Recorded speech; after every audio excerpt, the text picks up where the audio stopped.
60% of sub-Saharan Africa has no access to the healthcare they need. With a severe shortage of healthcare professionals and inequality in insurance plans, millions are pushed into poverty annually because of healthcare expenditures. Between 2030 and 2050, 250,000 additional deaths are expected from direct or indirect impacts of climate change globally. Given the status of healthcare in Africa and bleak climate projections for its many regions, one asks, is Africa ready for the future and what it needs to do to match the needs of its growing population and its rising aspirations? Welcome to Doing Business in Rwanda. I'm Ridhima Shukla. Stay with us to meet some key voices from the recent AHAI conference on strengthening healthcare in the continent.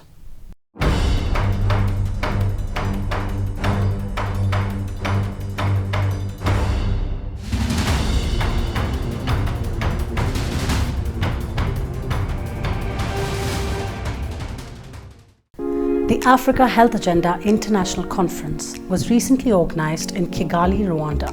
The biennial conference brought together different stakeholders to one platform with one goal: to improve the health systems of Africa and to do it effectively as well as urgently, with universal health coverage on top of the agenda. Real optimal UHC is where all services that are needed are available. They're of quality, meaning they can meet the needs of the people. They're accessible to all the people in the country, and they're accessible at zero costs. That's ideally the dimensions. So it is a long way for us to achieve this. We know that for you to even provide a basic package of health services, the estimates say, there's no magic number, but say at least $100 per person per year on average. But some countries are spending $17. Other countries are spending, maybe those doing well, $40, $45. It's only the countries like Seychelles, Mauritius that have a much robust economy, smaller population, that are much higher. But on average, sub-Saharan Africa, you're talking about $50 per capita, which is way off where we should be spending to achieve universal health coverage. At a time when the per capita health expenditure doesn't suffice for Africa's medical needs, climate impact is adding pressure to the already weak health systems. Climate change is going to be a big problem for this continent. We are seeing countries like Mozambique, Malawi, recurrent flooding, and with every flooding, the sanitation and water systems are destroyed. Sanitation mixes with water, and you have a cholera outbreak. We are now having more cholera outbreaks per year than we used to have before in every single country. We have had Ebola outbreaks every year for the last 10 years. Before that, we used to have it every 10 years.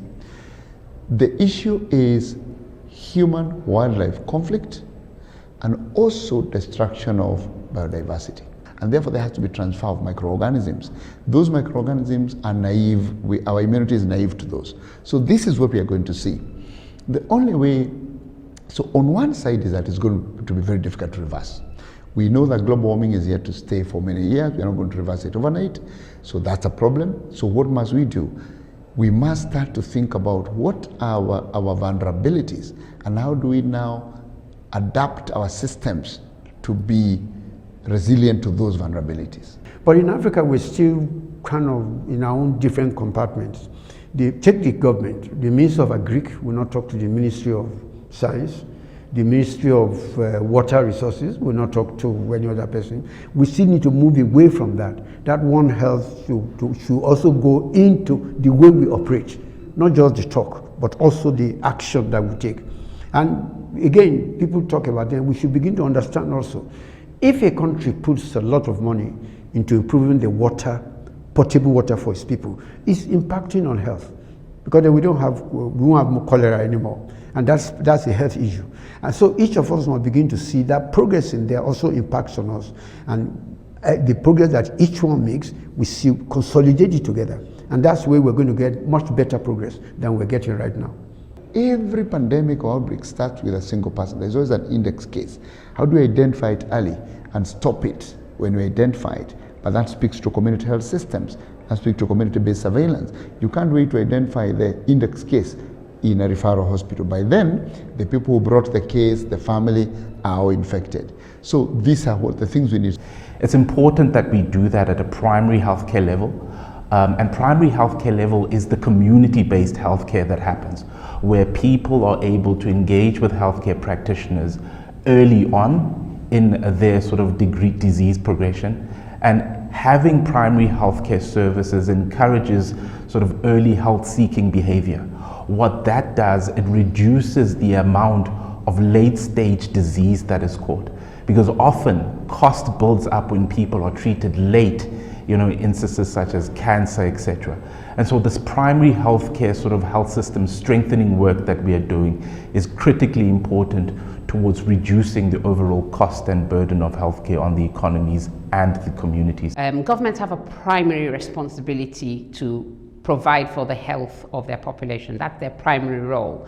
But there are other players that have a role to play, have a contribution to make, that are oftentimes looking for how to make that contribution. So part of what I see of is actually opening up a conversation based on some of the experiences of bringing in the voluntary sector, the community advocacy, the private sector in the pandemic response, and saying, okay, how do we bring that experience, that lessons, those skills, those resources into the routine? How do we improve the health system, not just in response to emergencies, but for preventing and dealing with the everyday health challenges? And the key gap, the key challenge is, again, back to the responsibility of government to set out their priorities. We need to change the narrative where whoever is bringing the funds determines what should happen, to actually assessing what our genuine needs are as a country, as a continent, and then enabling all the resources to go to those needs. We need to bring all hands round the table, determine what the priorities should be, and then invest collectively. And then that comes into what Dr. Robalo mentioned earlier today about governance. We need to be able to demonstrate that the money we do get is used as efficiently and effectively as possible. That means being very clear about what we're doing, why we're doing it, how we're doing it, and leveraging technology. There's new technological solutions that can improve efficiency that we need to bring into the health space. The blend of tech and health in Africa is set to make a remarkable impact in improving access, diagnosis, and health finance. And as per experts, efforts are already underway.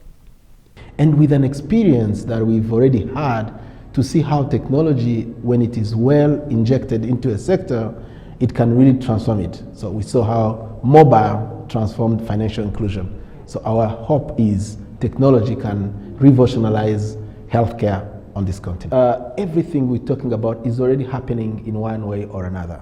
Whether we talk about rolling out infrastructure, one of our projects is called Health Connect Africa, which aims at connecting all health facilities by 2030 and the health workforce, especially the community health workers.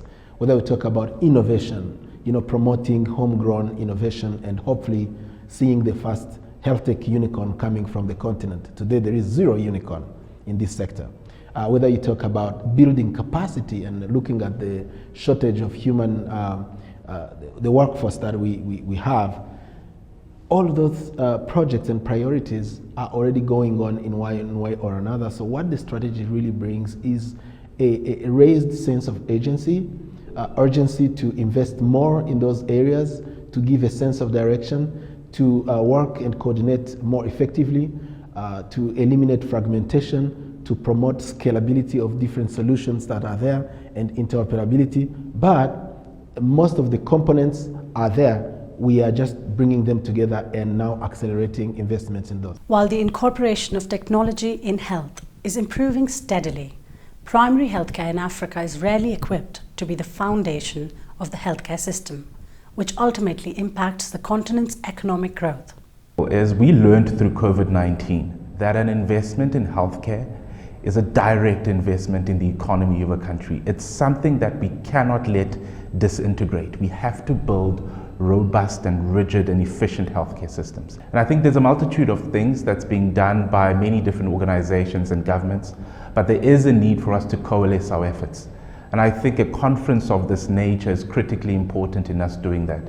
Gathering policymakers, healthcare practitioners, and suppliers under one roof to talk about what we need to do to ensure that healthcare is made accessible for people on the continent. Redesigning the primary health care from the bottom up to the going up. The next thing that will be in the engagement of how can we engage the private sector to ensure that there's complementarity in terms of the line with universal coverage principle, access also social protection. The other thing was about how can we continue to shape the policy dialogue to respond to our health issues. The partnership across country, the partnership with different stakeholders to ensure that we have proper mechanism of coordination and proper mechanism of addressing our issue as Africa, to ensure that we are not to ensure that there is no something that can surprise us throughout the course of improving our health system. Those were some interesting conversations from the latest Africa Health International Conference. We'll be back with more stories on doing business in Rwanda at the same time next week. Take care.